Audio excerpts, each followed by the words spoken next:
మరి BJP Muslims target చేసింది అంటున్నారు, టార్గెట్ చేసిందా? అఫ్ కోర్స్, ఎలా టార్గెట్ చేసింది? సో మీరు పార్టీ మారే చేంజ్ ఏమైనా ఉందా లేకపోతే బీజేపీలోనే?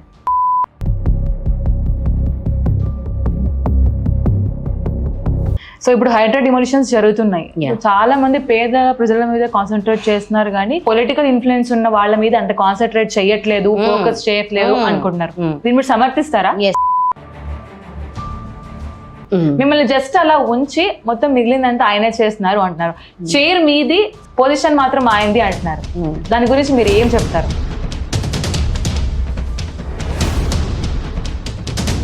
బయటికి వెళ్ళిన తర్వాత మిమ్మల్ని అన్చేసే వాళ్ళు ఉంటారా? మీరు ఆయన ఇన్స్పిరేషన్ తోనే ఈ ఫీల్డ్ లోకి వచ్చారా? డెఫినెట్ గా. ఎందుకంటే ఆయన ఎక్స్పీరియన్స్ ఏదైతే పాలిటిక్స్ లో ఉందో,